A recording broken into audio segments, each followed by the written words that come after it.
Welcome everyone to History Happy Hour, Idaho's commitment to human rights, the very first History Happy Hour of 2022. My name is Allison Espindola. I'm the Events and Rentals Coordinator here at the Idaho State Museum. The Idaho State Historical Society, which includes the Idaho State Museum, the Idaho State Archives, the State Historic Preservation Office, and the Old Idaho Penitentiary and Historic Sites, is dedicated to preserving and promoting Idaho history through programming like tonight and through on-site visits. Now, 2022 is going to be a busy year here at the museum. We have a lot of events planned, exhibits going up and coming down, and a lot more. And a lot of our events and activities have some member perks. So to learn more about becoming a member or about what's going on here at the museum, you can follow us on our social media pages, or you can visit our website at history.idaho.gov. Now, at the start of a new year, it's common to make a commitment to something that's important to you. And tonight we're going to be talking about Idaho's commitment to human rights and how one local organization, the Wassmuth Center for Human Rights, plans to continue this commitment into 2022 and beyond. But before we meet our panelists and jump into the conversation, I would love to ask our audience tonight who's joined us to share in the chat what your commitment is. Now, whether this is something that's new for 2022, or this is something that you've been committed to and working on for a long time, type it in there, share it with the panelists and I. We would love to hear about what you are working on for 2022. Now, while you're typing, I do also want to share that this chat is where you can type in your questions tonight for the panelists. At the end of the discussion, during the Q&A session, I'll read those out to him so that he can answer them. And I promise I will get as many questions answered as possible tonight for you during our time together. But thank you so much for all that you're typing in there. There's a lot of really amazing and inspiring things that people are working on. So thank you for sharing all about that. But let's go ahead and jump into our conversation. With me tonight is Dr. Dan Prenzing.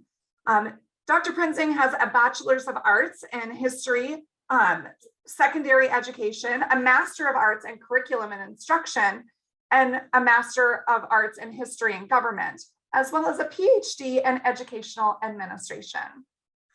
He joined the Wassmuth Center in 2007 as the Education Director and is currently the Executive Director. Prior to that, he was a coordinator of civic and international education and coordinator of social studies and curricular materials for the Idaho State Department of Education, and a language arts and history teacher in the Boise School District. Welcome, and thank you so much for being here, Dan. Can you begin and share a little history about the Wassmuth Center and kind of give us some background? Oh, Allison, that's a dangerous question to ask a history teacher, because now that just unleashes here. Well, I'm so grateful to be with you this evening with it, because we have just celebrated our 25th year as an organization. And it is a remarkable journey when we think that in 1995, there was an exhibit traveling the United States called Anne Frank and the World. Brought to Boise, it was housed at the Idaho State Historical Museum, and in 1 month's time, almost 50,000 people came to that exhibit. We knew at that moment, and that was actually when I first became involved with, well, we weren't even a center yet, but I became involved with the curriculum team as we were creating lessons to prepare students to come to the exhibit or teachers could use after visiting the exhibit. It's something that so resonated in the story of Anne Frank. Maybe not the person, but certainly the power of her words, that message that was carrying forward. And it was actually that exhibit that planted the seeds for building the Idaho Anne Frank Human Rights Memorial. So the center was founded in '96 for the purpose of constructing a memorial to human rights in Idaho's capital city. It was several years of fundraising. It's a great public-private partnership. We sit on city land, but the city did not build the memorial. It was actually individuals, businesses, and foundations donating to the Wassmuth Center to create a symbol of our shared values. The memorial was dedicated to the public in 2002. I don't even think our visionary founders could have imagined the impact of what they were creating and what it would mean today. The memorial is the only Anne Frank memorial in the United States. It's one of the few places in the world in which the full text of the Universal Declaration for Human Rights is on public display, and it is recognized as an international site of conscience. Well, when I present that to groups in the memorial, usually the first question I get is, how the heck did that happen in Boise, Idaho? And that is part of our story. And I think what we discover is the memorial is born out of an Idaho story. You know, we've had other groups that have said, well, come to our town and build one. Or how could we do this? And I said, well, this is really a very Idaho specific. Its story is geared here. It was born out of our own experience and our shared history. And I said, that's what gives its import. I tell them, find your own history, create your own vision. But I said, this becomes a part of our narrative and what we hold as true within the valley, within the state. Parks and Recreation estimate that over 120,000 visitors come to the memorial every year. Within that, we give free dose and lead tours to over 10,000 students a year. And so that is always the constant. How do we share that message? And it really is out of that history. So yes, there is a story. The centerpiece, as you see on my shoulder there, the statue of Anne Frank. We frame a lot of the experience within the memorial through the lens of Anne Frank, but it's not a singular story. It's not a singular lens, and that's how we begin to explore the space. So I said I could go take a real deep dive in all the background history, but hopefully that gives you a little flavor of what we have sitting right here in downtown. Absolutely. Thank you for sharing that. And it was really interesting about you talked about the impact and how the founders probably didn't even vision where it's at today. And can you expand on that? You know, how has the impact of the center over these 25 years, how has that changed and evolved and to what it is today? And significantly, as I said, we were first founded, our purpose was to construct the memorial. Well, as soon as we were dedicated to the public, our mission did not shift. Our mission is devoted to promote respect for human dignity and diversity through education. So we are very much a classic education center. But really, it's when our work began to shift that we developed programming and resources on site that we deliver in the memorial, off-site in classrooms, companies, and communities throughout Idaho. And now because of our online presence, we're reaching national and international audiences. I know when I first got associated with the center, right after the memorial was opening, a lot of the education vision was just simply the docents and the tours that would occur within the space.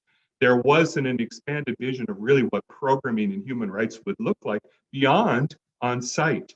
But that is where we've had such significant growth and impact as folks have reaching out, as I say now, even internationally reaching out for our resources. And because we are a part of the international sites of conscience, there are other sites worldwide that are using our programming. Some of the models that we've created that, how do we talk about injustice?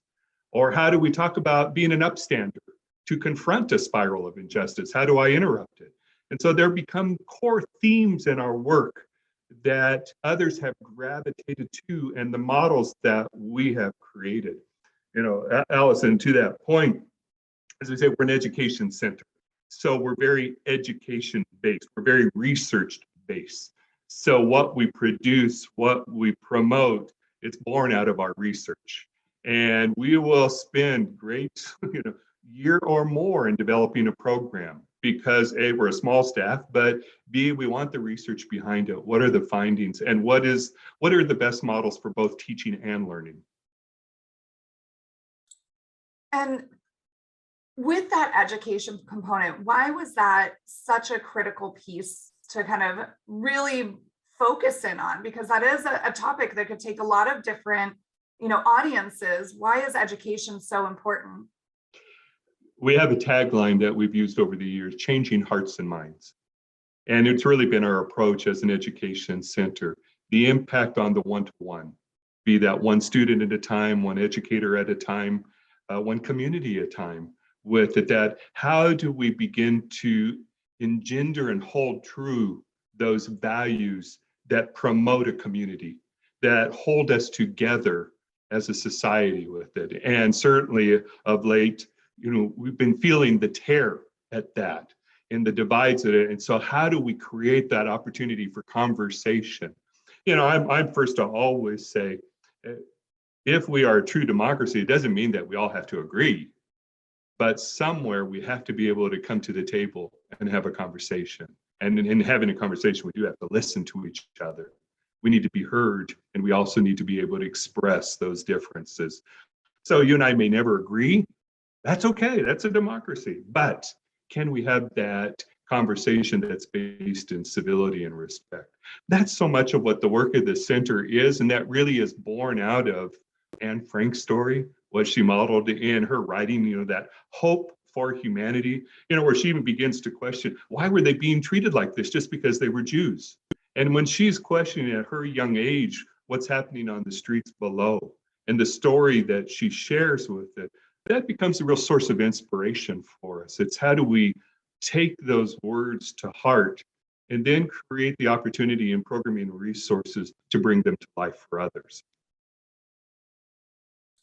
I love that. And I love the idea of, being able to have that conversation and changing the heart and the mind. It is so important, yes. It is. That's powerful. Well, I have more questions for you, but I do have more questions for those that are joining us tonight. So I'm going to put up a quick poll for those of you that are here. And what I'm asking for you to know more about is what other topics would you be interested in talking about and learning about in the future? As a reminder, the questions that you have for Dan, feel free to put those into the chat. Perfect. Oh, yay, I love it. Local authors and traditions for sure. I got distracted, sorry, all on the poll results and what everyone's interested in. I love it. There's a tie right now happening between kind of the local authors and musicians and cultural holidays, and very exciting. Well, if you also don't see a topic that you are interested in there, or you want to share a little bit more details about that, type that in the chat. But feel free to type away or vote in that poll. Share what other topics you were interested in learning about. But let's go ahead and jump back and get back to our panelist, Dan. I want to talk a little bit about what the center's up to today and what it's working on. You just ceremonially broke ground on the new facility. Can you share more about this project and really how you envision the community engaging with it? Well, as I say, what a cap to our 25th anniversary. To be able to hold our ceremonial groundbreaking for what literally will become a one-of-a-kind education center within the footprint of a one-of-a-kind human rights memorial. Literally to that, we have no parallel in another state. And to be able to combine the physical presence of both the memorial and the center right in the heart of the downtown. Of course, I like to tease the mayor all the time. I said, not only are we located in the heart of the city, we are the heart of the city. It's what we represent. It's who we are as an organization. It's the values that we hold. And that's really reflected in the work that we're doing. So Allison, I'm going to backtrack a little bit with your question and talk about some of that work, setting the stage for why that building is going to be so important in advancing and in expanding that opportunity. When I examine a lot of our programming resources, we have some core themes that continue to ride through. And it is a value for and a commitment to diversity and inclusion. I've already mentioned civility and respect. We do a lot with hope, empathy. How do we engender or foster compassion? These are real critical human rights themes. As a human rights organization, some might think we would be looking at a legal framework articulated in the Universal Declaration, these 30 articles that really hold the rights that we should all have, that we all have by birth as a member of the human family. These are universal rights. Well, we focus on and share those rights. What we also talk about I can believe in having the rights, but if I don't believe in the right of others to have, if I can't see them as a shared universal right, and that's attitude. I can talk legal framework, but now let's talk about our attitude, our dispositions for that. And so that is back to our mission, that respect for human dignity and diversity, that why should I have rights that I wouldn't want you to have? Why can't we, rights are like, we always use the example, it's not like a piece of pie.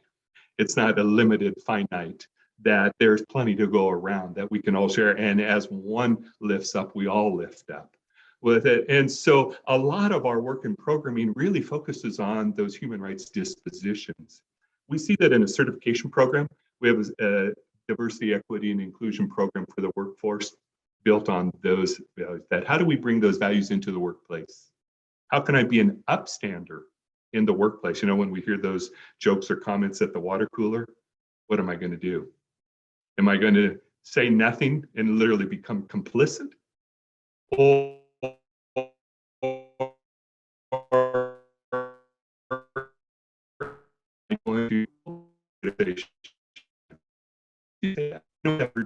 or can you talk about that? That's part of that idea of like, let's bring people to the table and have a conversation. We even do the same thing. We work with a summer reading program for 4-year-olds, and we do that in the memorial with the same themes, but at a very young age. How do we talk about it? And we showcase it through young literature, the children's stories. We also see a program that we do with students with the 30 Days of Compassion, an online program for 10 minutes every day. What can you do within your school to engender kindness and respect and civility? So much of a focus on the attitudes of it. Okay, so leading and setting that stage with it, all these pieces that are really run through the heart of our programming, we're going to see them really come to the forefront in the building that you see behind me.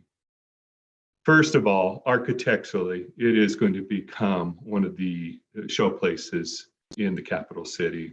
Ørsted Architects have just done a phenomenal job with it, because when they, literally, we can hear Andy Ørsted, chief architect at the firm, talk about really finding and discovering the heart of the center. Brought his entire team to the memorial. We had a tour, had a discussion, then we set all the architects free, discover the space. And that was the process for that. And what they did is they found our heart. And so in doing so, they've created a building to showcase that. As you would also hear Andy talk, that the building is to be a beacon of light, so that in times of darkness, there's always a place that shines out. It's a place of hope, a place where the light radiates. And so you see even the angles, the glass work, the floating roof on top of LED lighting. So even at night, there'll be a little stream of light up there, always as folks are downtown or being able to see as the building stands. We're also bringing in, Boise has got a phenomenal community of young artists, and we're bringing in and working with a number of them on original art pieces that will be showcased in the building. I've always had the attitude, I want anyone who comes to the memorial to find him or themselves there, that everyone has a story that is in the memorial. Well, I want that in the new building too. And a lot of that will be captured through the art, that there are the pieces that speak to us in different ways, individually, but we begin to find a piece of our own story there. And so literally the building will have a journey in the art, leading folks to the upstairs. We'll have two staircases and an elevator, bringing up to the human rights classroom. And this will become, I joke with our staff, because the classroom alone is larger than what our former building was. We've moved into a temporary location now during construction. But just the sense of having this classroom for the community. We've already got a number of companies in town saying, hey, can we use that for board retreats? Can we bring folks here for a session, because that will become our center for professional development. And as we've all learned during a pandemic, and the right time to push a button and go into a hybrid mode, so that we can teach in person and also do just as we're doing this evening, and how easy that can be facilitated with the right technology. We're excited because it creates this physical space to bring the programming to life, to bring the concepts, to have those conversations, that this does become that shared community space with it. Within it, a permanent exhibit We've been working with the USC Shoah Foundation. You know, one thing in our work, especially when we're talking about Holocaust education, we're losing the survivors. We're not losing the deniers. And so how do we keep the stories, the faces, the voices of those who lived through the Holocaust, be they Holocaust victims themselves or literally liberators that stepped in, and what did they discover? So working with the USC Shoah Foundation, we're gonna have a permanent exhibit where latest technology, it's phenomenal. You step into the exhibit room, you ask a question, and a survivor or a liberator literally answers your question. It becomes a one-on-one conversation. That's how we keep the stories alive. That's how we keep that remembered history out there for the next generation. So we're very excited with that. An element that really kind of just extends the experience in the memorial by bringing that piece into the building. As well as we'll have our research library and conference room in that space. So back to your question, we really see the building, while it'll be the first time in our history that literally every facet of what we do will happen under one roof. That's incredible. That sounds like it's going to be an incredible facility, architecturally speaking, but then also being able to, you know, really thrive and grow with the center and your initiatives. And Allison, I like one of the questions I'm seeing here in the chat too. You know, okay, yes, physically located in Boise, immediate impact in the Treasure Valley. But what about the rest of Idaho? Because we are a statewide organization, we may be physically based here, but our programming, what we're looking for, and it is the beauty of the technology, we will be able to face with communities, classrooms, this never been able to before. You know, that's part of the experimentation we've had during the pandemic, is how can technology be used to bring and expand audience? And literally in our case, our workload, our work and our participation load has quadrupled, because now through technology, we have folks that they have found us and we're able to find them. So that's what we're looking at. And we do have a traveling exhibit of the memorial that can go out into rural communities. It'll go into community centers or into school libraries. Be housed there. That helps bring that story. So we said we get a lot of students that come to the memorial, but we know not all Idaho students have that opportunity. So there is a chance to take the memorial out of the valley. But now what we want to do is in conjunction with the programming. And so much of that now we do online. Excellent. And we did have another question really regarding programming and specifically about the content of it. You know, are there plans for programs that will connect people in the community with each other? So building those bridges, and what does that look like? This has been it has been an outcome of a program when we first developed that I had not anticipated. We use it, our certification program now, as the model for other online programs we're developing. Certification program is 6 hours online, 6 themes, each theme an hour in length. Within the theme hour, there are 6 10-minute, there are segments, 10-minute segments, you know, so it is a fast-paced, bite-sized chunks with it. So when folks are signing on, okay, can you afford 10 minutes a day? Okay, 36 days, you'll have the program done. Well, nobody has ever taken that long with it, but there is an element that we incorporated in it, and I had not anticipated the impact it would have. There are several points of reflection in the program where you are asked a question. You're thinking through the content. You know, we work through 3 areas in the program: knowledge, reflection, and action. So when you are thinking about the themes that are being developed, you're prompted with a question. The moment you respond, it opens up the field of other participants' responses. And now you're asked to comment, not just a yes, no, agree or disagree, but comment on somebody else's. And what we have found with the program, it has created a virtual community of people with shared, learning from each other. It is so fascinating to me to read the responses. One was, okay, you mentioned that, let's talk more about it. And so you see somewhere all of a sudden it goes offline with it, but they're having these conversations. So, back to the question that was put in the chat with it, these are the opportunities to build bridges where we learn the commonalities. I was watching a wonderful program this past weekend, and they were literally talking about how do we bring people together of terrible political divide and bring them to the same table. Let's never talk politics. They talked about their children, their jobs, their interests, because where do we start in creating that bridge? We have to find our common interests. We have to find our shared humanity. Some of the others will begin to filter away. When I begin to see and hear you as a person with interests and feelings and issues just like mine. And we said, there is that commonality. Oh, okay, we're not as different as I thought. So we're trying to do more of that in our programming to create that opportunity to discover our shared humanity, our shared experience of this journey. I love that shared humanity. That's important to find, because that does help establish that reality of we are humans in this human world together. And these are human rights. That core word there is at the core, it is humanity. Yes, and we were talking about that earlier, about how important word choice is. Yes, it is.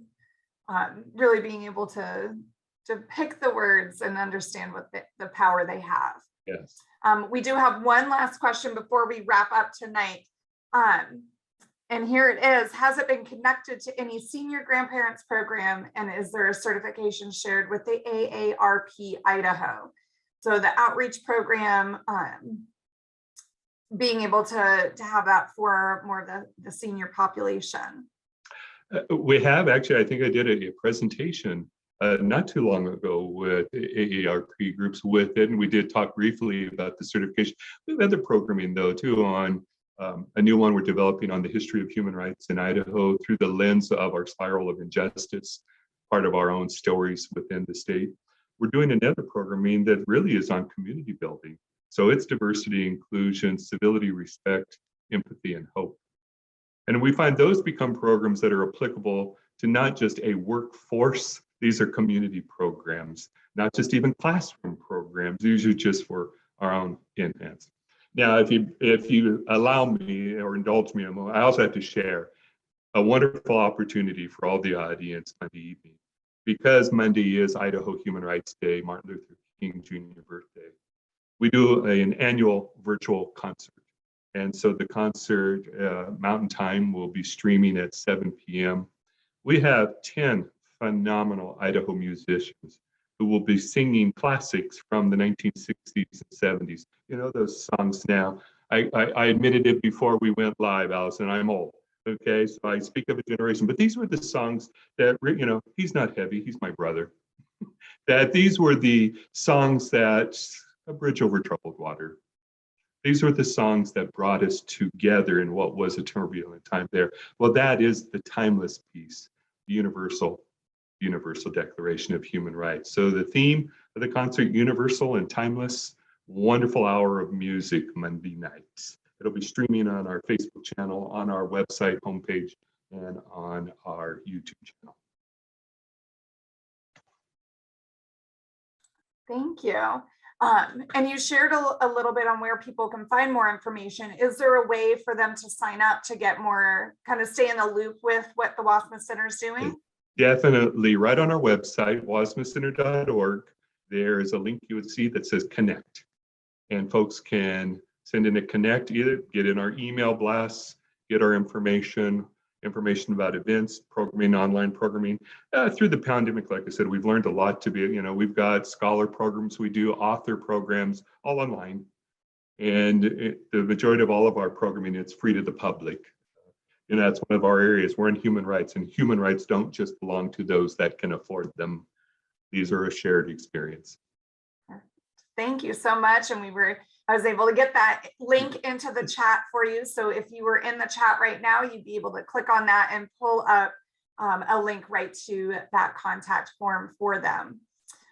But we are at that 6:30 mark. So I do want to thank all of you joining us tonight, and also to our panelists, Dr. Dan Prenzing, for being here this evening. The Idaho State Museum is committed to providing opportunities like this to share with you, our visitor, while at your home or while at one of our sites.